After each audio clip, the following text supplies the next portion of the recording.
박주선 비대위원장이 점쟁이인가? 그렇게 점치면 따기밖에 안 맞는다. 그렇게 얘기를 했어요. 예, 그러니까 그리고 또 웃기는 게 문재인 정부 발목 잡는다는 거는 오해다. 자기들은 문재인 정부의 성공을 위해서 최선을 다해서 돕겠다. 뭐 손목을 잡나요? 손목을 잡는다는 건 그렇게 안 할 수도 있어요. 같이 간다는 협치임이고 발목을 잡는다는 건 물고 늘어진다는 거거든. 웃기신이고 그렇게 얘기를 하니까 당장 홍준표가 이렇게 얘기를 했어요. 국민의당을 보고 저거 뭐잖아 흡수될 땅 이렇게 평가를 했어요. 그러니까 민주당이 흡수될 땅이다라고 표현을 해버려요. 네, 바른정당도 흡수하겠다고 했고 양당은 없어질 거다 이렇게. 그러니까 또 박주선이 이렇게 맞받아칩니다. 어디서 따귀 맞은 말을 하고 있다고. 지금 이건 난리도 아니에요. 지금 그래서 자유한국당하고 국민의당하고 지금 전쟁을 오늘부터 시작을 했어요. 재밌네. 네, 아주 재밌어요. 관전 포인트가 굉장히 재밌습니다. 홍준표가 지금 그렇지 않아도 홍준표 얘기가 나와서 하는 놀인데 홍준표가 지금 중앙일보한테 지금 피소당한 상황이잖아요. 예. 홍석준이 디스하다가 예. 그렇게 말 함부로 하다가 나중에 나는 그 홍준표의 입에서 나중에 무슨 국제적인 분쟁이나 전쟁 날 것 같아. 저도 어떻게 말을 그렇게 함부로 하냐. 그래서 저는 아까 사법부 개혁 얘기가 있었는데요. 사법부가 만약에 올바른 거였다 이 막말 못해요. 다 기소하면 정치 못하게 막아버리면 돼요. 그 죄가 굉장히 크거든요. 근데 사회적 리더라고 해서 죄를 약하게 주기 때문에 그래요. 맞아. 이게 굉장히 심각한 문제거든요. 대접해줘 버려. 대법원에 지금 홍준표 성완종 리스트 사건에 대한 최종 판단이 이제 금방 나오는데요. 예. 홍준표는 1차 관문으로 당권도 쥐고 싶지만 만약에 홍준표의 그 가벼운 주둥아리는 이렇게 변질시켜버릴 거란 말이야. 야당의 당권이 유력하거나 또는 당권을 쥔 사람에 대한 정치 탄압으로 법원이 유죄를 선고했다. 이렇게 나온단 말이에요. 아니 신년이도 뭐 씨발 정치 탄압이라고 하는데 그거는 받아들이는데 제대로 된 사람이라면 재판부가 유죄 판결을 해야 됩니다. 이거 죽여줘야 돼요. 그런데 왜 지금 이 아이가 그 당대표로 나오냐면 그 재판에서 유리한 점을 얻으려고 하는 거예요. 왜 그러냐면 이 대한민국 재판부가 사회 유명 인사한테 굉장히 관대하고 느슨해요. 그러니까 그래서 그걸 노리는 건데. 그나저나 권현철 선임 기자 오늘 와이뉴스 뭐 가지고 오셨어요? 홍준표 전 경남지사의 막말에 대한 얘기입니다. 홍 전 지사가 당대표 출마를 공식 선언한 뒤에 대선 때와 마찬가지로 좌충우돌 아무 말 대잔치를 이어가고 있습니다. 아무 말 대잔치를 이어가고 있어요. 예, 중앙일보 홍석현 전 회장을 겨냥해서 신문 갖다 바치고 방송 갖다 바치고 조카 구속시키고 겨우 얻은 자리가 청와대 특보 자리라고 주장을 했고 국민의당에 대해서는 어차피 민주당에 흡수될 당 이렇게 얘기했고 또 어차피 이 정권은 주사파 운동권 정부이기 때문에 국민들이 인식하게 되면 오래 못 간다고 본다면서 색깔론에 이어서 조기 탄핵까지 내비쳤습니다. 예. 이게 이제 당 안팎에서 것은 비판을 받고 있는데 홍준표의 아무 말 대잔치 왜 여기저기서 얻어 터질까 이렇게 주제를 정해봤습니다. 홍준표 전 지사가 아무 말 대잔치를 벌이고 있는데 네. 그게 여기저기에서 비판을 받고 있다. 네. 왜 비판받는가? 오늘의 Y. 우선 상황 파악을 좀 해보죠. 정말로 뭐 이른바 막말 시즌2가 시작이 된 겁니까? 그렇게 보는 게 맞을 겁니다. 대통령 선거 과정에서도 한 달여 만에 24%의 득표를 올렸잖아요. 2등을 했어요. 그럼요. 예상과 달리. 예. 이거는 홍 전 지사의 개인기와 노이즈 마케팅이 먹혔기 때문이라는 분석이죠. 그래서 당대표 경선에서도 아무 말 대잔치 또는 막말 시즌2로 여론의 관심을 집중시키는 것 아니냐는 얘기가 나옵니다. 노이즈 마케팅이 대선에서도 먹혔듯이. 대선 과정에서 뭐 노무현 전 대통령을 겨냥하거나 정계조와 민주노총을 겨냥해서 막말을 쏟아냈고 뭐 세월호에 대해서도 뭐 부모님 상도 3년이면 탈상하는데 아직도 세월호 배지 달고 이런 얘기했죠. 예. 또 설거지는 하늘이 정해준 여자가 하는 일이라서 비판도 많이 받았잖아요. 홍 전 지사는 대표 출마 후에는 앞서 말씀 소개했던 중앙일보 홍석현 전 회장을 겨냥하거나 국민의당을 겨냥하거나 문재인 정부를 겨냥하거나 막말을 쏟아내고 있는 겁니다. 그래요. 홍 전 지사의 막말. 그러면 권 기자가 파악하기로는 뭐 분석하기로는 의도된 막말이다? 그렇습니다. 홍 전 지사는 이명박 정권에서 당 대표까지 지냈고 경남지사 보궐선거에서 당선된 유력 정치인입니다. 그럼요. 미국의 트럼프 대통령처럼 막말을 쏟아내면서 지지층의 결집을 유도하는 전략을 선택하고 있다는 게 정치권 안팎의 분석입니다. 전략적으로 막말하는 거다. 홍 전 지사는 이렇게 얘기를 하죠. 막말로 매도하지 마라. 가장 전달하기 쉬운 서민의 말로 말하는 것뿐이다 이렇게 얘기를 합니다마는 홍 전 지사의 발언은 시점이나 장소에 따라 달라집니다. 당대표 경선 출마 선언문을 보면은 비장감이 들 정도로 진지합니다. 몇 가지 예를 들자면은 이번 대선의 패배는 우리가 자초한 결과입니다. 보수는 안일했고 나태했습니다. 영원히 집권할처럼 오만했습니다. 보수는 비겁했고 무책임했습니다. 국정이 무너지고 파탄의 지경에 올 때까지 아무도 책임지지 않았고 아무도 사과하지 않았습니다. 이렇게 진단을 합니다. 굉장히 점잖은 말들로 아주 출사표를. 진지하게. 예. 그러면서 이런 진단을 근거로 변해야 합니다. 변하지 않으면 죽습니다. 기득권에 급급한 이익 집단, 자신의 권력과 안위만 추구하는 웰빙 정당, 뭐 이래서는 안 됩니다. 국민이 인정할 때까지 혁신하고 또 혁신하겠습니다. 이렇게 얘기를 합니다. 예. 아주 진지하게 얘기를 합니다. 그렇지만 기자 간담회에 가서는 예. 기사거리를 만들어내죠. 홍석현 전 회장을 겨냥해서 아까 설명한 신문 갖다 바치고 방송 갖다 바치고 조카 구속시키고 예. 뭐 이런 식으로 이 홍 전 회장의 청와대 행위 중앙일보 JTBC 보도가 거래가 있는 것처럼 비춰지게 거래가 있는 것처럼 비춰지게 하는. 결국 이거 소송까지 한다면서요, 중앙일보가. 소송을 고소를 어제 했습니다. 했죠. 네. 예. 자, 이렇게 하면서 지금 기사거리를 만든다는 표현을 쓰셨어요. 네. 이러면 여론의 관심이 모아지는 건 사실이죠. 결론적으로 그렇게 되고 있죠. 홍 전 지사에게 이런 행보가 의도된 것인가를 묻기 위해서 어제 여러 차례 통화를 시도했는데 예. 통화는 못했고요. 홍 전 지사는 이제 페이스북과 그동안의 말을 보면은 이게 드러나는데 지난 20일 페이스북에 이런 글을 중앙일보와의 갈등을 소개하면서 예. 대선에서 패배하고 국민들에게 잊혀지고 있는 상황에서 옳고 그름을 떠나 저에 대한 비난 기사는 아직 자유한국당이 살아있다는 모습을 국민들에게 보여주는 효과가 있어서 글이 나쁘진 않다라고 글을 올렸어요. 아, 나에 대해 비난 기사가 쏟아져도 그건 살아있다는 표시다. 그러니까 정치인은 부고 기사 외에는 자주 언론에 보도돼야 한다는 원칙에 충실한 의도된 행보임을 스스로 인정하는 거죠. 그래요. 근데 이제 막말로 예. 이 막말을 씀으로 인해서 이슈 이목을 끌긴 하지만 좋기만 한 건 아니잖아요. 고소까지 말씀하셨듯이 고소전까지 가는 이런 상황까지 벌어지는 거 아닙니까? 그렇죠. 이게 뭐 재미만 보는 건 아니죠. 그렇지만 홍 전 지사는 중앙일보 그룹이라고 표현하기 맞겠죠. 이런 갈등 과정을 즐기고 있는 듯한 느낌을 줍니다. 그래서 갈등 정폭을 부추기는 게 아닌가 하는 의문을 갖게 되는데요. 홍 전 지사는 일단 그 구속된 이재용 삼성전자 부회장까지 끌고 들어갔죠. 예. 조카 구속시키고 이런 예. 말로.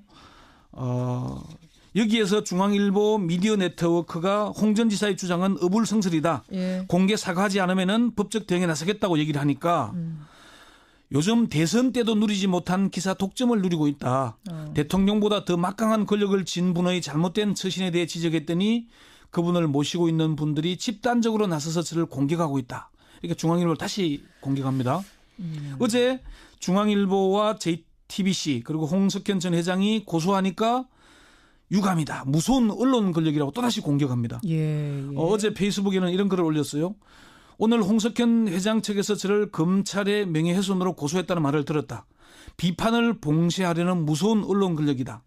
1인 미디어 시대에도 여전히 자신들은 절대 갑이라고 생각하고 하고 자신들은 비판의 대상이 아니라고 생각하는 언론 권력은 앞으로 더 힘든 세월을 보내게 될 것이다. 이렇게 얘기를 합니다. 그러니까 그렇게 이 싸우는 것이 그렇게 나쁘지만은 않다, 불리하지만은 않다고 판단하고 있는 것 같아요. 홍준표 전 지사.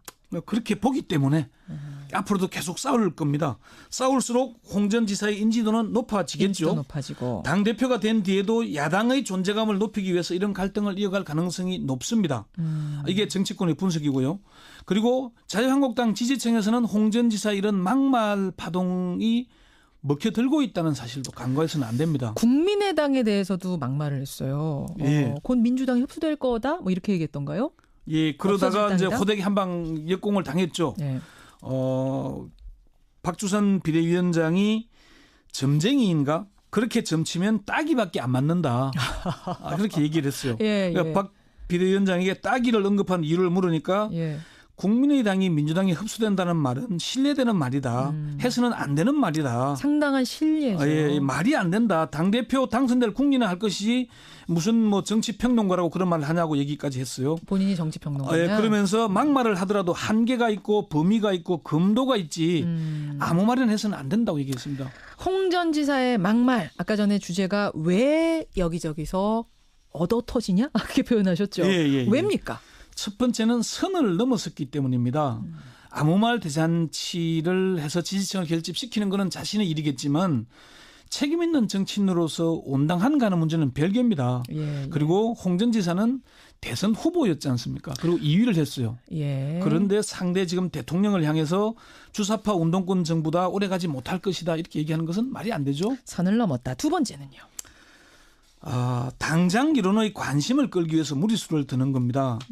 뭐 대선 과정에서 무리수를 둬서 24%를 얻었고 예. 지금도 당대표 경선에서 유리한 입장이라고 하지만은 예, 예. 이게 결국은 무리수를 두어서 오래가지 못합니다. 세 번째 이유는 뭔가요? 대로 주고 말로 받는 일이 시작됐기 때문입니다. 이건 무슨 말씀? 막말로 재미를 보는지는 모르겠지만은 그 후폭풍은 스스로 감당해야 합니다. 바른정당 하태경 의원은 이렇게까지 얘기를 했습니다. 자유한국당은 재산날 받아놓은 영구 불임 정당일 뿐이다. 이렇게 악담을 퍼붓었어요. 이것도 또 하나의 막말일 수 있는데. 그게 왜 그랬냐면 홍 전 지사가 우리 당에서 떨어져 나온 기생정당인 바른정당은 우리가 당 쇄신만 잘하면은 상당수 의원들이 복귀할 것이라고 얘기한 데 그 대한 막말에 또 받아친 거군요. 그러니까 그리고 정계조 민주노 총회 홍준표 전 지사도 고소했죠. 예. 이렇게 얘기를 하다 보니까 홍 전 지사는 계속 얻어맞게 되는 것도 있는 겁니다. 그래요. 네. 오늘의 Y뉴스 권영철 선임기자 수고하셨습니다. 네. 굉장히 재밌습니다. 홍준표가 지금 그렇지 않아도 홍준표 얘기가 나와서 하는 소리인데 홍준표가 지금 중앙일보한테 지금 피소당한 상황이잖아요. 예. 홍석진이 디스하다가 예. 그렇게 말 함부로 하다가 나중에 나는 그 홍준표의 입에서 나중에 무슨 국제적인 분쟁이나 전쟁 날 것 같아. 저도 어떻게 말을 그렇게 위험하더라고요. 함부로 하냐. 그래서 저는 아까 사법부 개혁 얘기가 있었는데요. 사법부가 만약에 올바른 거였다 이 막말 못해요. 다 기소하면 정치 못하게 막아버리면 돼요. 그 죄가 굉장히 크거든요. 근데 사회적 리더라고 해서 죄를 약하게 주기 때문에 그래요. 맞아. 이게 굉장히 심각한 문제거든요. 대접해줘 버려. 대법원에 지금 홍준표 성완종 리스트 사건에 대한 최종 판단이 이제 금방 나오는데요. 예. 홍준표는 1차 관문으로 당권도 쥐고 싶지만 만약에 홍준표의 그 가벼운 주둥아리는 이렇게 변질시켜버릴 거란 말이야. 야당의 당권이 유력하거나 또는 당권을 쥔 사람에 대한 정치 탄압으로 법화 구속시키고 겨우 얻은 자리가 청와대 특보 자리라고 주장을 했고 국민의당에 대해서는 어차피 민주당에 흡수될 당 이렇게 얘기했고 또 어차피 이 정권은 주사파 운동권 정부이기 때문에 국민들이 인식하게 되면 오래 못 간다고 본다면서 색깔론에 이어서 조기 탄핵까지 내비쳤습니다. 예. 이게 이제 당 안팎에서 그것은 비판을 받고 있는데 홍준표의 아무 말 대잔치 왜 여기저기서 얻어 터질까 이렇게 주제를 정해봤습니다. 홍준표 전 지사가 아무 말 대잔치를 벌이는 거 있는데 네. 그게 여기저기에서 비판을 받고 있다. 네. 왜 비판받는가? 오늘의 Y. 우선 상황 파악을 좀 해보죠. 정말로 뭐 이른바 막말 시즌2가 시작이 된 겁니까? 그렇게 보는 게 맞을 겁니다. 대통령 선거 과정에서도 한 달여 만에 24%의 득표를 올렸잖아요. 2등을 했어요. 그럼요. 예상과 달리. 예. 이거는 홍 전 지사의 법원이 유죄를 선고했다 이렇게 나온단 말이에요. 아니 신년이도 뭐 씨발 정치 탄압이라고 하는데 그거는 받아들이는데 제대로 된 사람이라면 재판부가 유죄 판결을 해야 됩니다. 이거 죽여줘야 돼요. 그런데 왜 지금 이 아이가 그 당대표로 나오냐면 그 재판에서 유리한 점을 얻으려고 하는 거예요. 왜 그러냐면 이 대한민국 재판부가 사회 유명 인사한테 굉장히 관대하고 느슨해요. 그러니까 그래서 그걸 노리는 건데. 그나저나 권현철 선임기자 오늘 Y뉴스 뭐 가지고 오셨어요? 홍준표 전 경남지사의 막말에 대한 얘기입니다. 홍 전 지사가 당대표 출마를 공식 선언한 뒤에 대선 때와 마찬가지로 좌충우돌 아무 말 대잔치를 이어가고 있습니다. 아무 말 대잔치를 이어가고 있어요. 예, 중앙일보 홍석현 전 회장을 겨냥해서 신문 갖다 바치고 방송 갖다 바치고 조카 박주선 비대위원장이 점쟁이인가? 그렇게 점치면 따기밖에 안 맞는다. 그렇게 얘기를 했어요. 예, 그러니까 그리고 또 웃기는 게 문재인 정부 발목 잡는다는 거는 오해다. 자기들은 문재인 정부의 성공을 위해서 최선을 다해서 돕겠다. 뭐 손목을 잡나요? 손목을 잡는다는 건 그렇게 안 할 수도 있어요. 같이 간다는 협치임이고 발목을 잡는다는 건 물고 늘어진다는 거거든. 웃기신이고 그렇게 얘기를 하니까 당장 홍준표가 이렇게 얘기를 했어요. 국민의당을 보고 저거 뭐잖아 흡수될 땅 이렇게 평가를 했어요. 그러니까 민주당이 흡수될 땅이다라고 표현을 해버려요. 바른정당도 흡수하겠다고 했고 양당은 없어질 거다 이렇게. 그러니까 또 박주선이 이렇게 맞받아칩니다. 어디서 따귀 맞은 말을 하고 있다고. 지금 이건 난리도 아니에요. 지금 그래서 자유한국당하고 국민의당하고 지금 전쟁이 오늘부터 시작을 했어요. 재밌네. 네, 아주 재밌어요. 관전 포인트가. 개인기와 노이즈 마케팅이 먹혔기 때문이라는 분석이죠. 그래서 당대표 경선에서도 아무 말 대잔치 또는 막말 시즌2로 여론의 관심을 집중시키는 것 아니냐는 얘기가 나옵니다. 노이즈 마케팅이 대선에서도 예. 먹혔듯이. 대선 과정에서 뭐 노무현 전 대통령을 겨냥하거나 정계조와 민주노총을 겨냥해서 막말을 쏟아냈고 뭐 세월호에 대해서도 뭐 부모님 상도 3년이면 탈상하는데 아직도 세월호 배지 달고 이런 얘기했죠. 예. 또 설거지는 하늘이 정해준 여자가 하는 일이라서 비판도 많이 받았잖아요. 홍 전 지사는 대표 출마 후에는 앞서 말씀 소개했던 중앙일보 홍석현 전 회장을 겨냥하거나 국민의당을 겨냥하거나 문재인 정부를 겨냥하거나 막말을 쏟아내고 있는 겁니다. 그래요. 홍 전 지사의 막말. 그러면은 권 기자가 파악하기로는 뭐 분석하기로는 의도된 막말이다? 그렇습니다. 홍 전 지사는 이명박 정권에서 당 대표까지 지냈고